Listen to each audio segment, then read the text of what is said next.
what we're about to get into, this is very important because this is a major reason why your concert tickets are what they are. Have y'all noticed since the pandemic, concert tickets have gone through the roof and sporting events have gone through the roof since the pandemic? They were going up before the pandemic. Prices were on the way up 10 years ago. What happened was Live Nation teamed up and got in business with Ticketmaster. And the issue is Live Nation owns most or either owns or has contracts with most of the venues in America. And Ticketmaster is who they sell their tickets through. And there's no competition. And Ticketmasters allow scalpers to buy up hundreds and hundreds of tickets and then flip the price of the ticket to you. So whereas a price to a ticket might be $200, you might have to spend $1,000 because they allow scalpers to buy them tickets and sell them at an increased rate. And it's been a monopoly.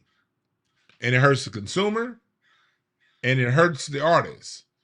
I saw some complaints about some of the artists saying that when they do an event, towels, like sweat towels, artists being charged like $400 for a towel fee.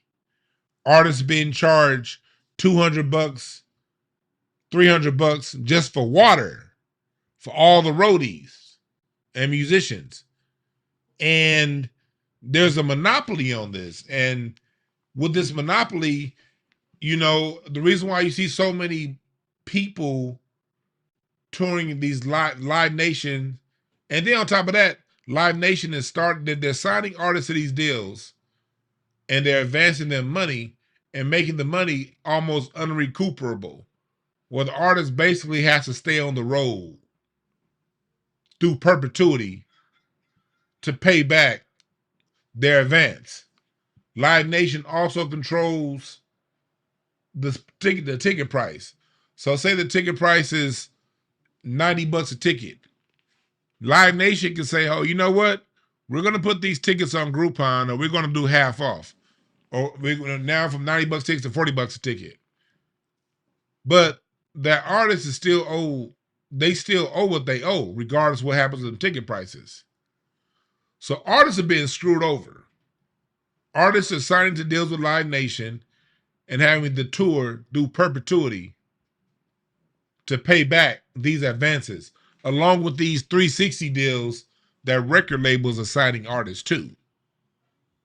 These new 360 deals, touring, and like the deal Drake got, touring, record sales, merch, that's all in the deal. When you see Live Nation, you also see Roc Nation.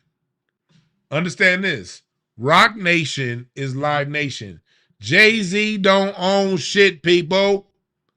I don't know, times I gotta tell niggas that. Jay-Z don't own a motherfucking thing. When Jay-Z got his deal with Roc Nation, remember, it was a deal that he signed, I think it was around 2011 or 12, when he signed that $200 million deal. I think 60 or 80 million of that went towards the starting of Roc Nation. So basically, he signed a deal with their money, and he basically had the tour to create their own subsidiary company using they put their own money up to fund his company. Jay-Z is a face to Live Nation. So when you see people like LaRussell or whatever oftentimes signing these Live Nation deals, oftentimes they're signing not Live Nation, these Roc Nation deals. A lot of these Roc Nation deals come through the necessity of the tour and access to venues. And Jay-Z's not the one that masterminded all this. He's just a camel face that he puts out there, that they put out there for dumb niggas to think that, ooh, look at what we own. Look at Jay-Z. He's a millionaire. Woo-wee. You dumbass.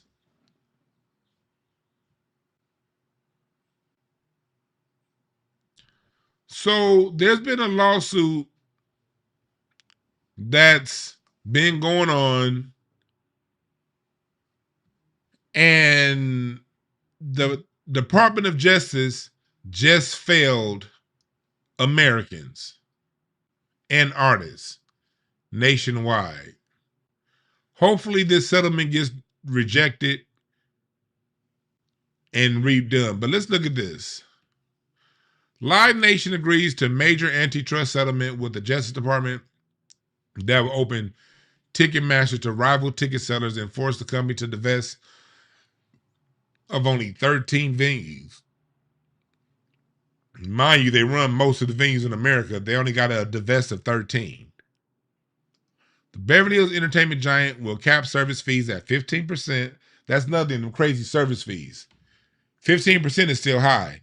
Service fees shouldn't cross 4%. Service fees, because also service fees are just fees. Shit that they thought of yesterday. The service fees should probably 4 or 5%. They're going to allow them to go up to 15%. And experts remain divided on whether settlement adequately adjusts prices.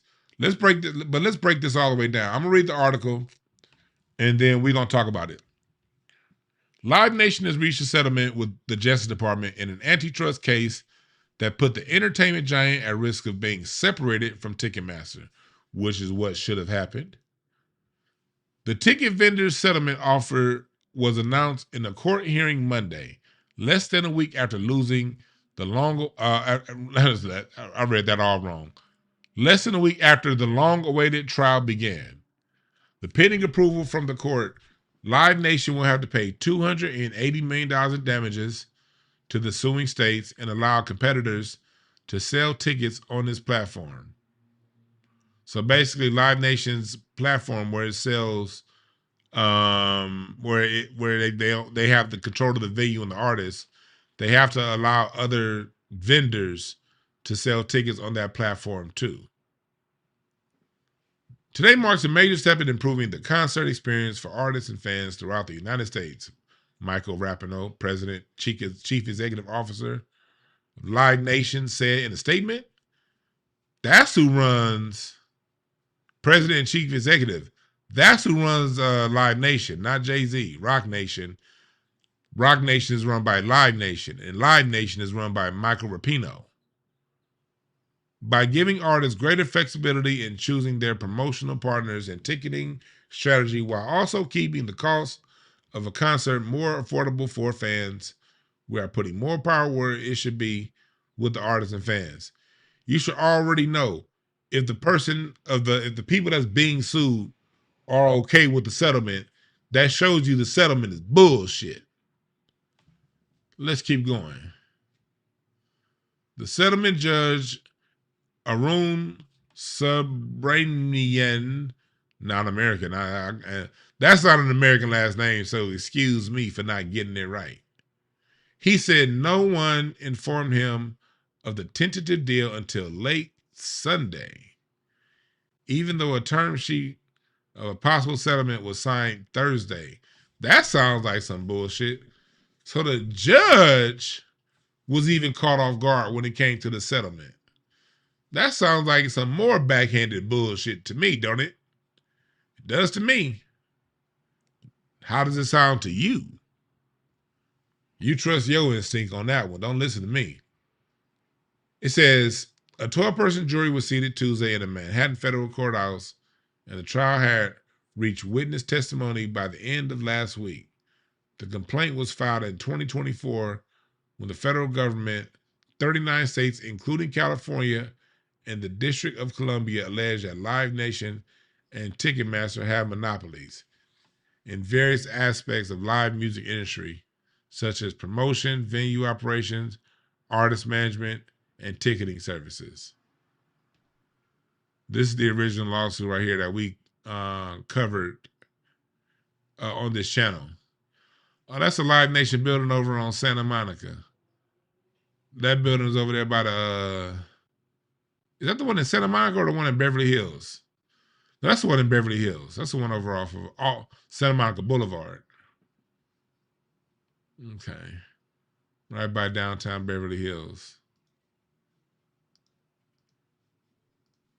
Okay. So let's keep reading.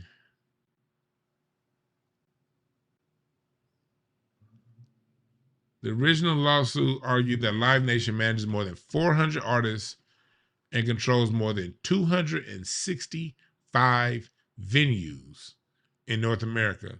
Mind you, they just were told to get rid of 13. Think about that for a second. All while Ticketmaster simultaneously controls around 80% of the primary ticket marketplace and is increasing its involvement in the resale market. Under the pending legal agreement, Live Nation will have to divest 13 of its venues, and Ticketmaster would have to cap service fees at 15%. The agreement also includes an 8-year extension of the company's consent decree with the Justice Department, meaning the Justice Department got to give consent before they move. Which, by the way this settlement went, it seems as if the Justice Department is still in the pockets of Live Nation, Ticketmaster. 265 goddamn venues, and you only got to get rid of 13. What kind of shit is that? They should have to get rid of, if they got 265 venues, they should have to get rid of 225 of them hoes. Serena Eldon, attorney and interim vice dean at the University of Miami Frost School of Music, said the outcome can be answered in two ways. It's either a win that addresses anti-competitive behaviors or a deal that does not go far enough. I lean towards deal that does not go far enough. It is important to understand that it is not illegal to be a monopoly and control a large portion of the market. Okay. What is illegal is the use of anti-competitive tactics. In analyzing the settlement, the question to ask is if it does enough to address the alleged tactics and harm they may have caused. Hell yeah, it's causing harm. They harm my goddamn wallet every time I go buy a ticket.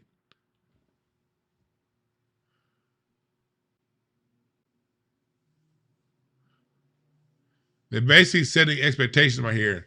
Music fans should not think it is going to bring ticket prices down to an affordable level, as there are other causes behind the sky high ticket prices. Yes, price gouging. Even adjusted for inflation, these ticket prices are like hundreds of percentage points higher than in the 70s, including an adjustment for inflation.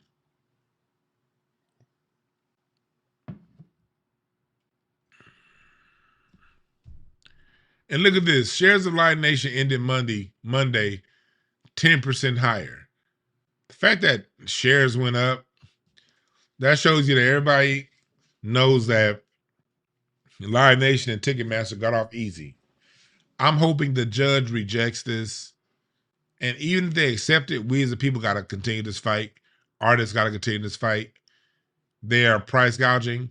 They're charging more, and the artists ain't even getting the benefit from it. It'd be different if the artist was benefited, but they not. Artists getting screwed over too.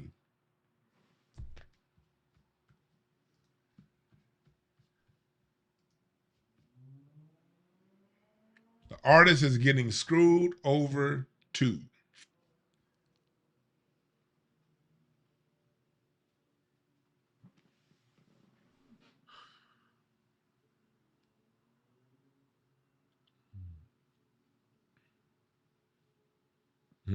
Yes, the DOJ failed Americans.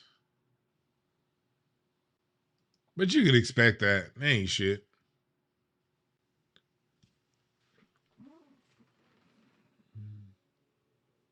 But yeah, folks, pay attention to these people, man. Pay attention. Pay attention to what's going on. We'll see what happens. with his lawsuit, but the people lost when it came to that.